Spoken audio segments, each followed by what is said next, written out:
This is Dr. Charles Parker, and you're listening to Core Brain Journal. It's a place where I connect both fresh discoveries and interesting different perspectives from advanced mind science with the realities of real people and everyday life down on Main Street. Well, welcome aboard, folks. Dr. Charles Parker here one more time, and we are so happy to have on Core Brain Journal an interview from a very interesting woman who's been through some very tough times down from Sydney, Australia. She's going to tell us about life in the war zone and what it did to her. Lily Violet, thank you so much for coming on board. Looking forward to talking to you. Thank you so much, Charles. Thank you. All right, girls. So here's what we're going to do. I'm going to introduce you in just a minute. Before I do that, I'm going to say a few words about our sponsors, and then we'll go from there. Core Brain Journal is supported by Direct Health Access Laboratory with over 3 million studies. They are experienced, deep leaders with the big picture of measuring the important issues of methylation, cryptopyrrole, and copper challenges that affect brain function on a neurotransmitter level. It's the new biology. It's available globally. They have this global service with a molecular focus. See more laboratory details at this following website, dhalab.com/core, not labs, dhalab.com/core. Take a look at what they're doing over there. They've got a lot of instructive information on the neurophysiology of synaptic activity. Then, Core Brain Journal is also supported by the nonprofit Barry Robinson Center teams in Norfolk, Virginia. Down here they say Norfolk. And they provide beautiful residential care on an evolved family, interpersonal, and they're also global, because what happens is they're very TRICARE friendly, and a number of their clients are from all over the states and indeed international. They provide a holistic environment that sets children, teens, and families on the path to a more comprehensive healing. Their guests are directly measured for biomedical challenges if they are significant treatment failures. So they set a truly different residential experience. More in a moment. Right now, take a look at them, barryrobinson.org/core. That's BARRY, Robinson.org/core. Now we get to listen to Lily. I'm so much looking forward. She is an interesting woman. We just had a brief chat before we got started. She's the 30-year-old author of the book Cinnia's Story, CINNIAS Story, which is based on her own life and her experience in Eastern Europe growing up. She's a professional chef with over 15 years of experience. Now she's 30 years old. Do the math, folks. That means she started at 15 years old. Most of all, she was a mother of a beautiful baby boy who I've seen on Zoom here while we're doing the interview. Lily was born in this small Eastern European country, but immigrated to Australia in her early 20s. From a very young age, she found herself trapped in, get this, a war zone, living day to day in fear for her own life and the lives of her family. Unfortunately, the war not only took away her childhood, but the life of her grandfather as well. Lily has experienced countless life struggles, including surviving 2 wars, being bullied through high school. I can't imagine what a nice girl like this was bullied in high school. And in the workplace, she suffered numerous health issues and became a victim also of domestic violence. But these tragedies only made her stronger. Lily lives in Sydney right now with her husband and enjoys spending all of her time with her new baby boy. Becoming a mother is one of the greatest gifts in her life and her greatest accomplishment. So let's get into it, Lily. Tell us about your origins. And really, I don't know quite where to start because there's so much to talk about. We can start with your book. We can start with your childhood. You just say, hey, here's what I think people need to know about from my experience. Whoa. Well, let's start from the beginning. So, Okay, that's good. yeah, I was firstborn. My mom and dad were very, very, very loving and caring. And it was a very, very good first 5 years of my life. I've got a baby brother. He's 2 years younger than me, and we had an amazing life, just as a normal, regular family, spending all our times with our parents, grandparents, and just enjoying life. And then the war happened. Um, it was a surprise because no one was expecting it. It happened literally overnight. And then we found ourselves um, just in a very tough situation and scared for our lives, and um, just kind of lost because my parents lost all their money. Banks were closed. We didn't have anywhere to go. Like, we were just stuck where we were. Now, were you in the country, Lily, or were you in a metro? I'm not asking the town, of course. Lily asked me to keep, keep that whole thing anonymous. But so I'm not asking that kind of question. But just give us a little picture. Were you on a farm? Were you in a town? What was that environment like? It was just a little town. Maybe 20,000, 30,000 people, Mm-hmm. maybe 40, I'm not sure. Mm-hmm. Um, Very little community. Everyone knew everyone, even though it was multicultural. Everyone lived perfectly fine before the war happened, and then just overnight, your first door neighbor was your enemy, or they wanted us to believe that. So it was very hard. But then um, my father managed to get us out of the country. So my mom and my brother and myself, and he stayed by himself. So we got out of the country, immigrants to our little village. They put us in a little abandoned child care center Mm-hmm. with How other old, families. how old were you at that time, Lily? I was just under 5 years Oh, old. wow. Um, but it's funny because I remember every single little thing. Like, I remember all the bus travels. I remember the weather. I remember my mom, my dad, my brother, everyone. Oh, sorry. It's tough. It's tough to think about it again. It's kind of like you're going back there, and some of this is really hitting you emotionally, folks. And so we'll just take a deep breath here and think about it, because it was interesting, but it was also very troublesome. It was a serious trial, just moving from where you love to live, and you were out on the road by yourself with your family. Yeah. I'm so sorry about that. No, that's This is exactly the same thing that was happening when I was writing the book. That's why I wrote it, like, in hopes that I will heal from everything. But it's like, it doesn't. Now I feel that I'm weaker than I was when I was 5 years old, because back then I was a little trooper. I was like taking care of my brother. I was with my mom. I was trying to be all grown up and very strong. But I guess now it's like, oh my God, especially because I have my own son. So, like, I can only imagine what my parents were going through. well, when you're a child, Lily, it's easier to be in denial because you don't fully understand reality. So what happens is you don't know the implications of things. It's just one of those things. You're out there, you're traveling, and you keep thinking, hey, things are going to work out. And one of the things that happens with an interview like this is just talking with a person. We can be across the globe, but we're talking about things that are continue to be dormant for you in a certain respect, and they're relevant to why you wrote the book. This is what you said, because you had some experiences that you wanted to journal out of your system so you didn't have to carry them around. So then what happened? Where did you go then? So we stayed in that little town for about 3 months. While we were there, my mom was actually, my mom's mother and her sister were with us as well. So that was kind of like helpful because we were all together. And I also have like two cousins and three cousins um, from my aunt.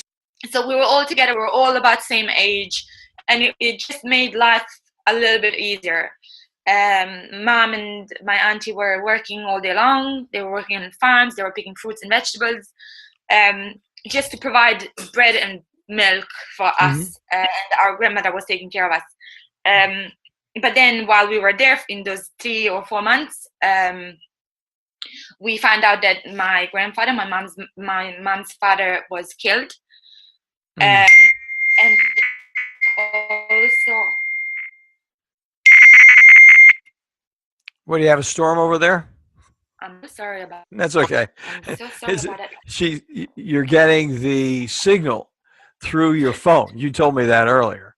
So then Yeah, the I'm so phone was signaling you. You guys have a storm or something? It sounded like the phone was telling you we got a big thunderstorm or something. I'm so sorry about it. I'm just gonna try and put it all. Okay.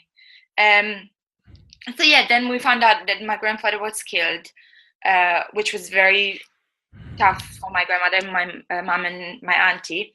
And few days or weeks after that, there was every night at 7:30 there was a casualty list of people that have died in the war zone. So each city had their own list, and it was very, very, very scary and very traumatic because my father was the one that was in the war zone as well. So he was on the battling field, as like I don't even know how to but yeah, it was battling. So that one night, his name just popped up on the TV together with his cousins, his uncles. It was there, just my father's name, and we were all watching the news. Back then, 7:30 wasn't the bedtime for children. We were all up there watching the TV, so it wasn't something that grown-ups would practice with us. And then everyone just lost it. It was horrible. Well, was your father killed? I didn't quite get that. Was he killed or injured, or was he was okay? Yes, he was okay. We found out that later on, but that's like his name was on the list because there were so many casualties from the whole group, so everyone died. So they just put my father's name because they couldn't find him. They assumed, but he did escape and he managed to survive. Yes.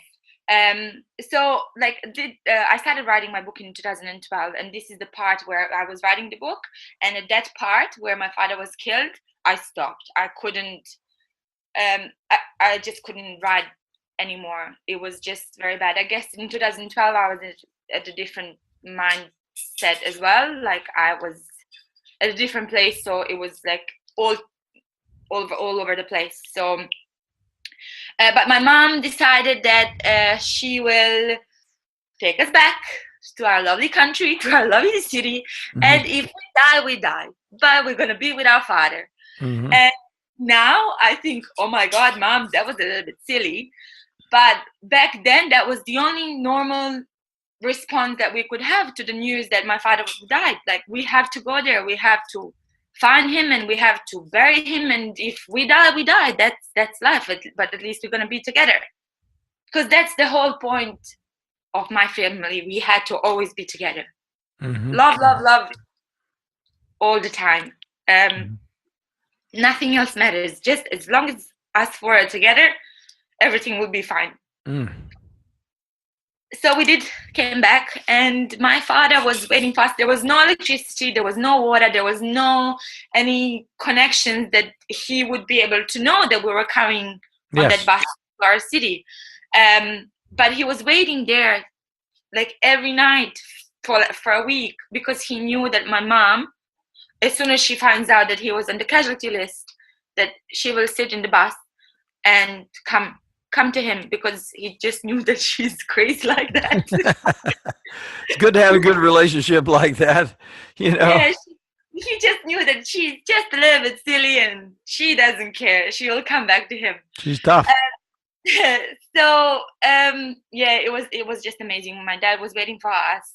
We couldn't see him because there was it was very, very, very limited light from the bus that we had. But he had a very long beard. His hair was huge and all that. But I kept on touching his face to see if he's still got his glasses. So that's how I could recognize him. But yeah, and from then on, next 4 years were just horrible. like we were still together, we were surviving, we were hungry, we were cold, we were lost, we had to run away, but we were together, and that's the only thing You that had to mattered. run away as a family again from that town and go to another town? Yes. Over and over and over again. So, but each time we had a little bit less stuff with us, so it would be like literally few handbags and stuff that we can carry with us, but nothing mattered. Like if you had money, it didn't matter because you couldn't buy eggs. If you had money, you couldn't buy milk. If you had money, you couldn't buy flour, you couldn't buy bread, you couldn't buy anything. So money was worthless. So what did you actually eat? How did you guys survive? We had some help from the Red Cross and the UNICEF. And that would be sometimes they would just fly over the city and just drop the boxes. And then like sometimes it would be the Red Cross would have like a little truck with the big pots at the back of the truck, and then you just line up with a little pot, and then you say, okay, you're a family of 4, and then they give you 4 ladles of whatever stew or soup they had. Yeah. It was same with water. Like, okay, so if there's family of 4, we're gonna give you 4 liters of water for the day, and that's it. That's it. So did your mother then go to work? Was there any work, or was there no work? There was no work at all. Everything was closed, all the factories. My mom was accountant and she was working in a hotel. And my dad was managing a little hardware store. Well, it wasn't a little, it was quite big, but like, yeah, quite a hardware store. And yeah, when war started, there was no work, no help, no money. All the money was lost. All the money that they had in the banks was cut off, so they couldn't access. So your family became good at cooking stew. Yes. That would be. I'm not sure if I mentioned that in the book, but there was this little thing because when we would get a few bags of flour, I'm not sure if I mentioned it in the book, but it to this day it puts a smile on my face. So we would get flour, but the flour was full of worms, like little white worms. And every time my mom would open that bag, I was like, oh my God, there are so many of them. And I would have nightmares of them little worms coming. They were like maggots. They were maggots. They were fly larvae. So my dad was like, honey, look, there's worms in here. What happens to the best apple that falls off the tree? Worms want to eat it because it's the best, it's the most delicious, it's the sweetest. So it's same with this flour. This flour will give us the most beautiful, freshest bread. And that's all that matters. So forget about the little worms and think about how delicious bread. He didn't tell you the worms were tasty, did he? No. So he told you. Flour. So what you sifted the worms out through the sifter and threw the worms out, yeah. And I guess that's the worst thing because then I would see so many of them and they're all alive. And I was like, oh my God. This toughened you up, girl. This was a whole different level of dealing with reality. No question about it. Yes. So yeah, it was hard. I'm not going to lie about it. It was hard. It was scary. But it made us who we are now. How long did that war go on? Was that particular? How long? Go ahead. I'm sorry. 4.5 years. 4.5 years. So you got back when you were 5 or so. So when the war ended, you were about 9 or 10, something like that. Yeah. So then, at 9 or 10, did you start to go back to school? What did you do as a little girl? What was going on with you and your friends as a kid? Oh, sorry. We were going to school during the war, even though it was dangerous. So we actually children that wanted to attend school were going to school, but it wasn't necessary. You didn't have to go to school, but because I was a little nerd, I had to go to school, and that was so important with my books and everything. So I was going to school every day like normal. And when we would get bombarded, we would just run into the school basement, and just hide. And then once it stops, we go back and we learn math and Okay, now let me correct you here. I'm going to give you a little thing because I did this with my wife one time at a dinner table. So I was telling her because I do all this blogging and all this stuff. Uh, you know, she told the entire group of sophisticated guests, "I'm so proud of my husband. He's really a nerd."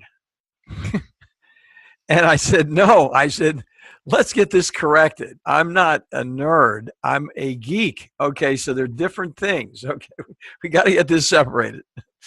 So, and everybody had a great laugh over that because it was like, they know me, and I'm correcting you as my wife corrected me. I can tell by the watch that you're wearing that you're a geek,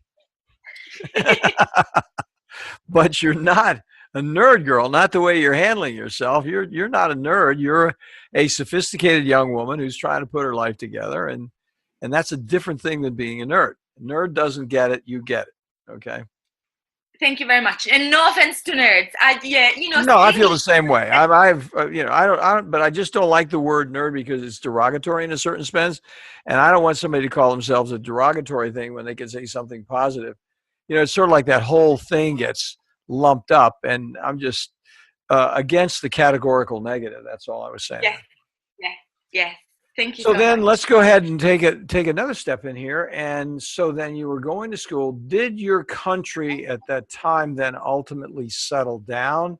Did you begin to have a feeling of safety and that you could walk around the streets without danger? How did all that work? Uh, Actually, that happened as the war has happened. So overnight, the presidents of our country, there was a few of them, have decided that okay, it's enough. Enough is enough. Let's sign a deal where everyone gets a little piece of the country, and then everyone lives happily ever after. Excuse me. Pardon me. Thank you. So overnight, it was a peace all over the country. So we had to, but because our part of the country, so the city that I was in, sorry, that was your boy's talking to you in the background. So we had to leave our city because that was the city that other side got. Okay. So you had to leave your house and your belongings because that was in. So then you had to go plant your roots elsewhere where it was reasonable for you to go based on the settlement at the end of the war. Yes, I see. Correct. And we did. It was a little village with maybe 300 people. But all of them were very welcoming, and that was amazing. Like when we got to that little place, everyone came. They were asking how we were, what was happening, because they knew from which city we were. They knew that was a red zone of the war zone, and it was a little bit special. Like it was nice. We were living. We got there was a little abandoned school.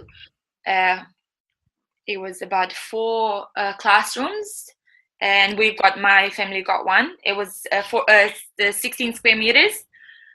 There was no glass windows. There was just like a glad wrap on the windows. There was no toilet. There was no kitchen facilities. There was nothing. There was no water, no nothing. But it was roof over our heads, and we were very grateful. And we stayed in that place for about the next 6 years. 6 years with glad wrap on the windows. Yes, sir. That would be on the primitive side. Yes, it was hard, but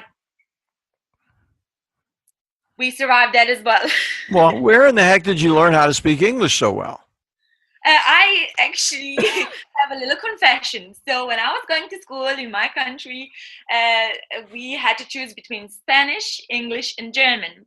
And me being a little bit different than everyone else, I thought, well, the whole world speaks English. I think I would like to learn Spanish. So when I was going to school, I learned Spanish. But then when I came to Australia, the only things that I could say was good morning, thank you, and please. My English in in Australia, then that's literally like working in the kitchens with all different nationalities and everyone. That's why.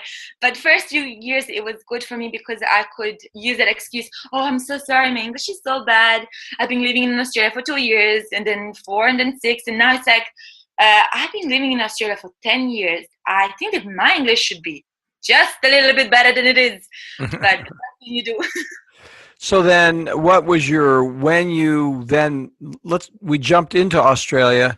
How long did you stay in your original country? How old were you when you left it? It was 20 years? Is that 20 years old? Yes, but that was a different country because from that little village, Yeah. my family immigrated to another country again, in search of better education for myself and my brother, because that was a very, very, very little village. And through my book, I share a few things that we were doing. We were having like cornfields and having little pigs and chickens and everything. But that wasn't the life that my dad wanted for me and my brother, because he thought, as every parent thinks, I think, that we deserve better and we can do better. And by staying there, because by then they were very comfortable, they were having very good jobs because they're very well educated. So it was easier for us. We had like a little bit better life. But he decided that we have to move. So we moved to another city, and that's where I went to high school. And I lived with them in that city for another 5 years. And then I left at the age of 20 to Australia. So how did you make the Australian connection from all of that tragedy, heartbreak, saran wrap on the walls? I mean, on the windows. I mean, glad wrap on the windows. How did that transition take place? Well, I don't know if I should say unfortunately, but Australia happened because my at the time husband. Whoa, I have to talk about him now.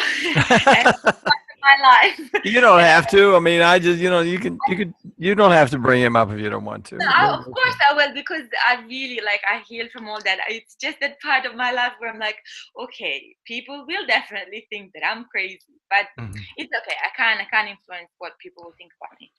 So yeah, I was a very good. How can I say? A very, very, very good teenager, very good child, very good daughter, very good friend, and some would say a very good wife material. Yep. It's like that's how it goes in our country, because I started cooking very young. I had my career. I finished school for the fashion designer. I was working as a pastry chef. So I had it all going before I turned 20 for me, and it was very good. So we had a lot of friends who are from the same city that immigrated to the country where we were. They were literally friends, my parents' friends, so they grew up together. And my ex-husband came into play as he was a nephew of one of our best friends.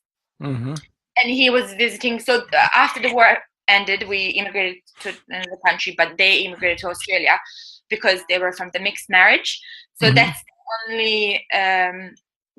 only way that that other countries like America, Canada, Australia, and Europe would take refugees was just if it's marriage, because it's too dangerous for them to stay in the country. So he was supposed to be visiting for a holiday, coming for a holiday, for a summer holiday, and they were like, "Oh, okay, we think that we should give him your phone number, because then you can talk to each other, and when he comes you can show him the city, because you know everything and you know what's good and what's not." Because our friends had a very, very young children, so they're not the same age, and we were the same age. He was actually just 10 days older than me. So my mom gave my phone number to my ex-husband's aunt. And then he called me, we were talking, and back then it was very different for me to hear someone who speaks the same dialect. Oh yes.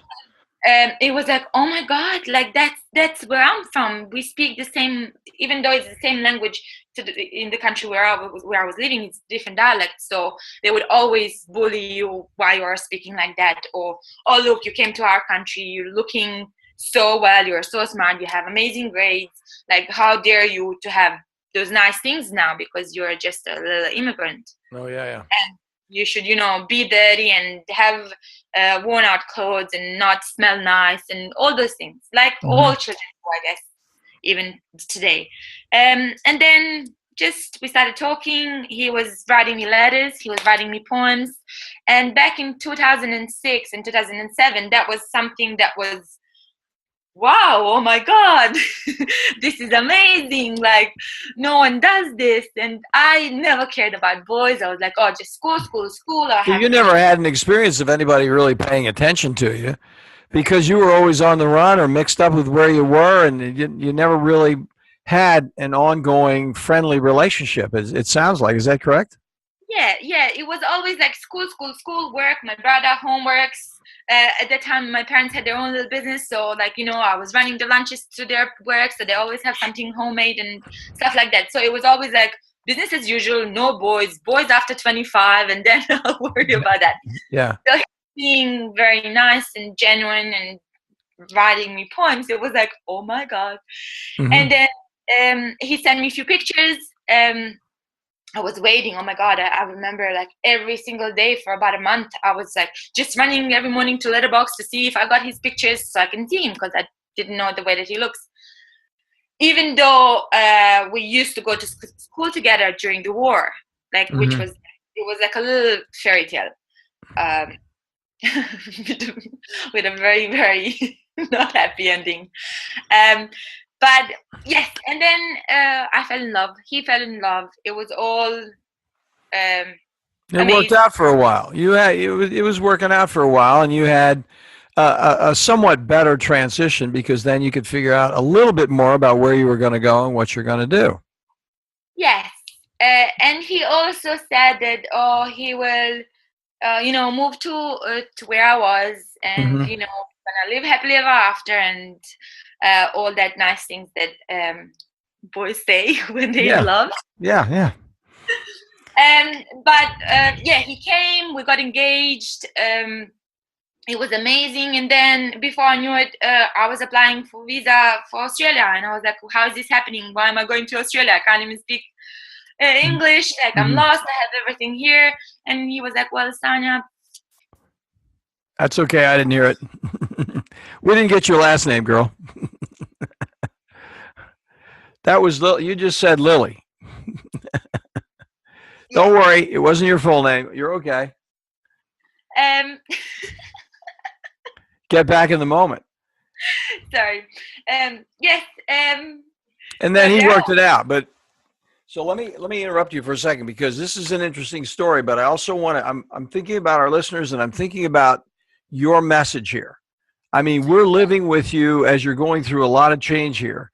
But the next level that we got to get into, and we're going to do this, we're going to take a little break here. We're going to get back, and I'll tell you what I want you to please share with us. Because it's easy to grasp how mixed up and difficult it was for you.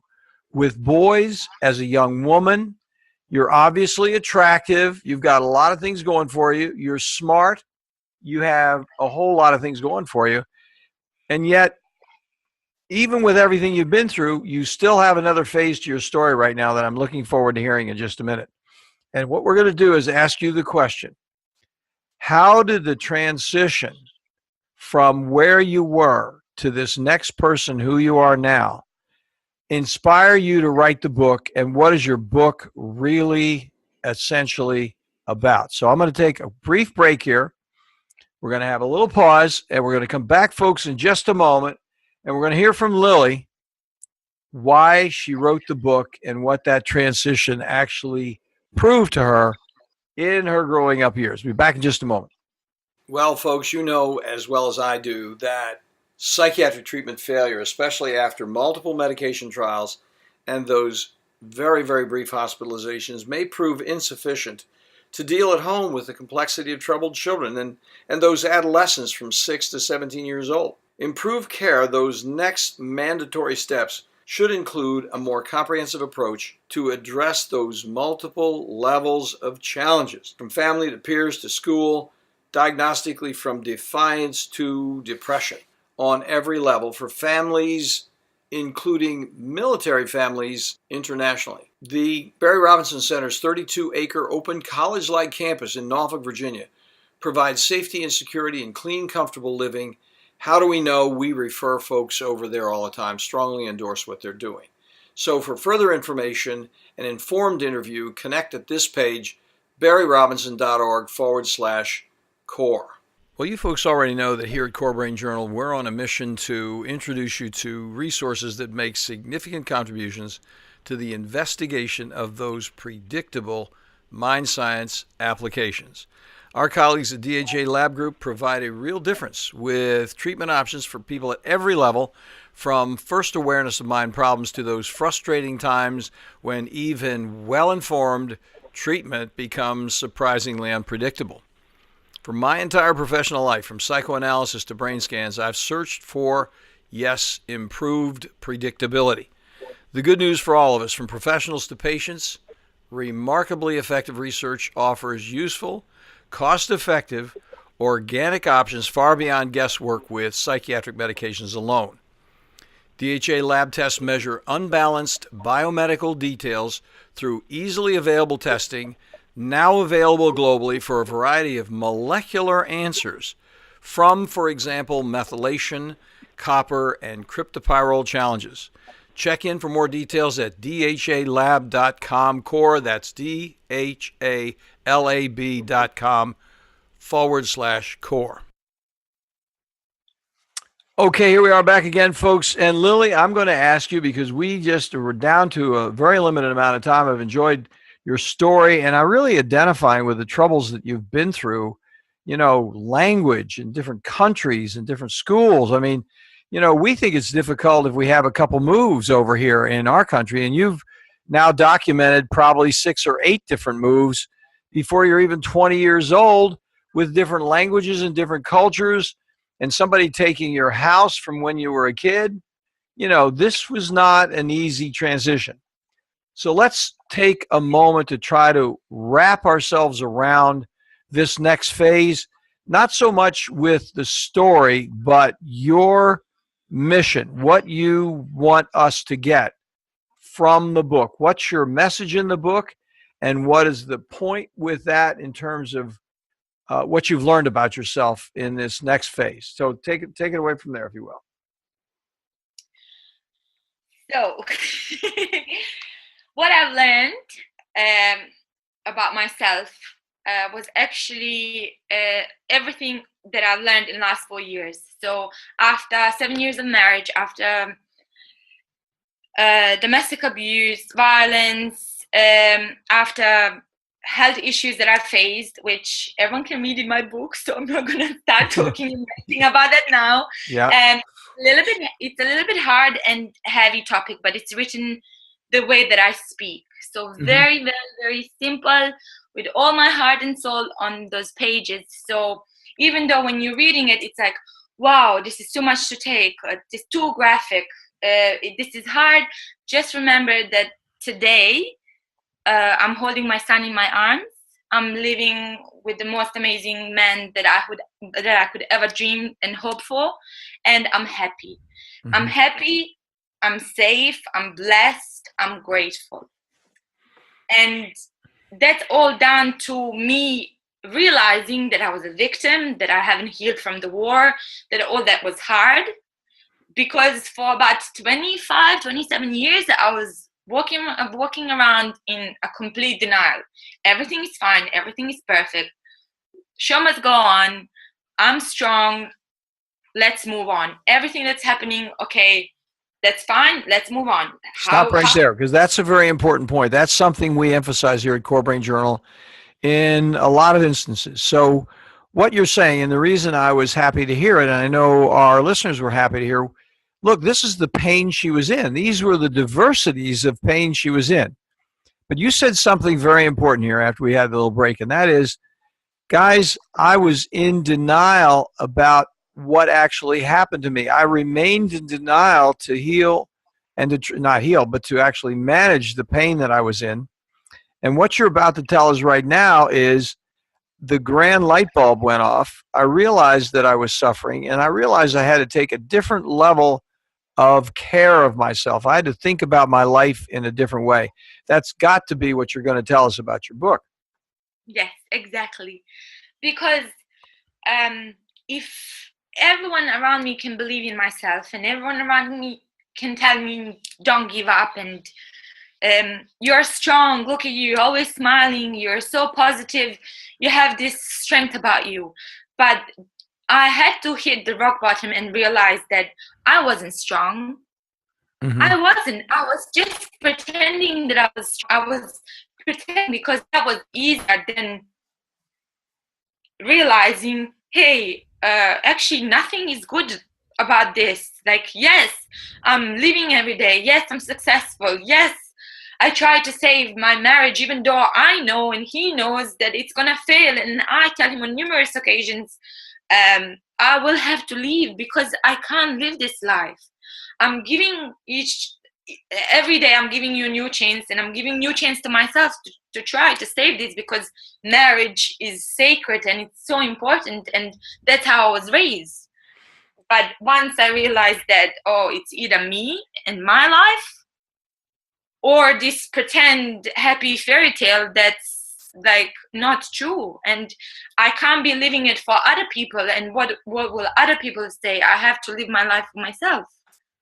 So you had to go past the dream that you were trying to, in fact, manufacture in a certain respect. Not that you were lying, but the denial does that. It cuts out pieces of reality so you don't have to experience the pain.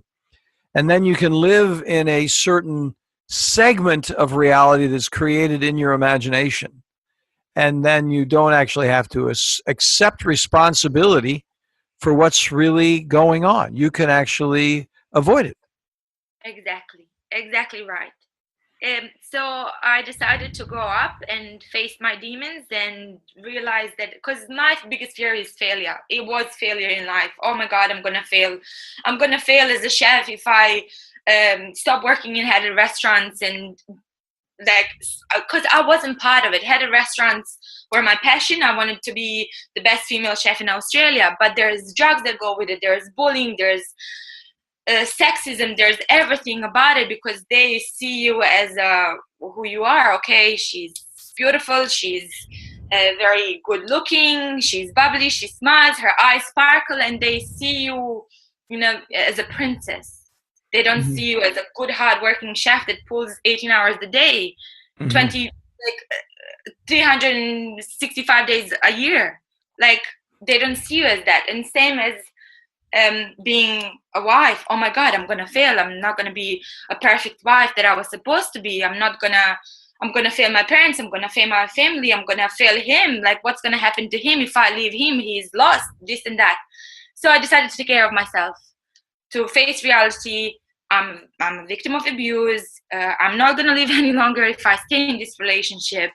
I have to quit head of restaurants because this is not what I believe in. I don't believe in drugs. I don't believe in a little circles, and just because good some people, very important people, then you get all these positions and stuff. I believe in hard work. I believe in self-care. I believe in myself, and I knew that I'll be okay. I just have to remove myself out of that toxic situation. Mm-hmm. It was hard. It wasn't easy. It was hard. But by that time, I was already numb. I was numb to pain.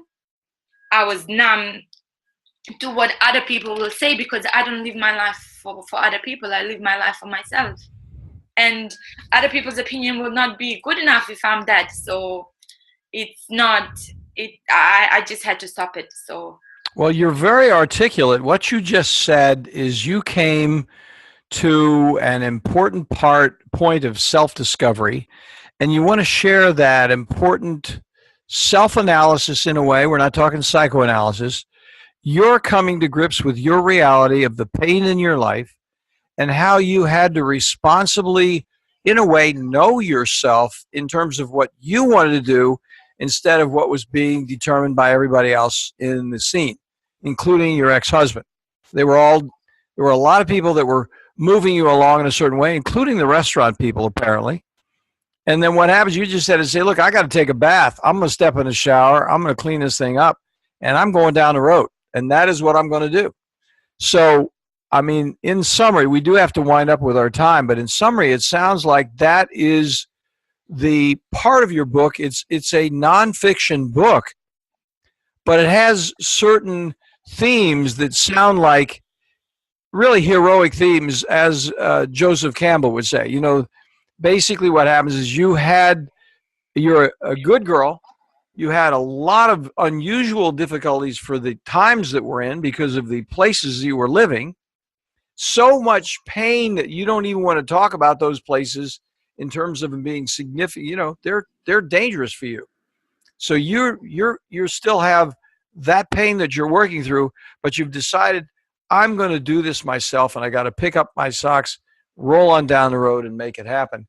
And I applaud you for writing the book because it sounds like it's a book of self-discovery, and it's a book of encouragement for other individuals who are struggling with the same kind of look. You're saying, hey, if I can do this wherever you are, take heart, you can do it too.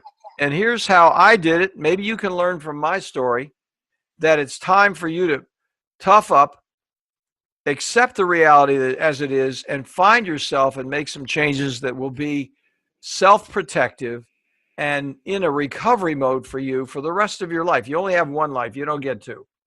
That's exactly right. And if you're stuck in one life that's not going anywhere, you are stuck. And there's only way to get unstuck, and somebody's not going to do it for you. There used to be a DJ down in St. Louis, Missouri when we were kids, and his name was Ponyo. He said, go for yourself, Jim Dandy. Nobody going to do it for you.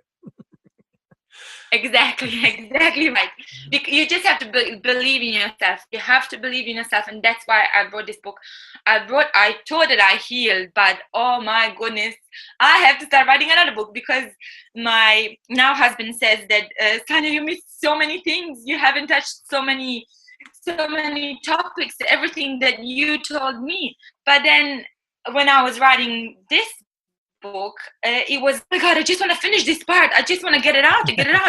Okay, oh my God, I'm still stuck here because it's like reliving everything. And it's like, it was a little bit rushed. But the point is, please believe in yourself because you can do it. It's not at all, look at me, I've done it. You can do it. You have to do it for yourself.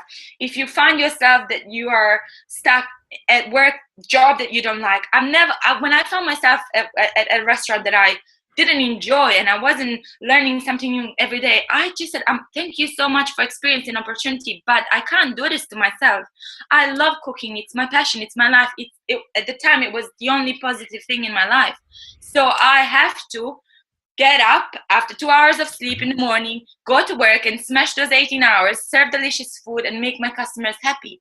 So I have to do something for myself. So same for your listeners. Please, you have to believe in yourself and you can't give up on yourself. But in saying that, you have to hit rock bottom. You have to realize you have to come to grips with your pain. Yeah, exactly. It's not going to change if you don't accept. You have to rock bottom. It took me, I never turned to drugs. I turned to alcohol a little bit, but it was because I was. Well, you're in the restaurant industry. I mean, hey, you're in the restaurant industry. It's just one of the things of being in that industry. But listen, here's the thing. You are such an energetic, entertaining person. I see you down the road. I think you're going to be in the Food Network. You're going to be doing the whole thing. And you're going to you'll have this great, I love your pseudonym. It's fantastic, Lily Violet. We were talking about that in a moment. So let's tell people where they can connect with you so they can get a hold of your book and go further down the road with you and listen to the success that you've become and how you did it. Well, you can contact me through my website. It's www.lilyviolet2017.com. You can contact me through Facebook, Cinnia Story, and Twitter. But please do not hesitate to send me any messages, any questions that you have, anything. If I can help, this is the thing that I want to say. If I can help one person to heal, or one person to get out of a very bad situation that they find themselves in, that's it. My mission is done, because I try to do a selfless act of kindness each and every day for people that I don't know. And that's what serves me, because I try to spread love, be love, share love, and just be there for others. And some might see that as like, oh my God, that's crazy, it's time consuming, it's energy consuming, but you can get your positive energy out of everything. You can get it out of plants, you can get it out of walking, out of ocean, out of everything. People that you love gives you energy. So just share the love. I'm here for you. And if you have any questions regarding anything, just please don't hesitate to send me, or even my email, lilyviolet2017@gmail.com. Send me an email, say, hello, Lily, any help, any questions, anything, I'm here to help you. Because I'm on this journey with you together. You are very sweet. You're very kind. You're a great girl. You're going places. You're just a young person, but you have some very interesting older woman wisdom things going on. Others have told you this before, I know, because it's just how you come across. So thank you so much for joining us at Core Brain Journal.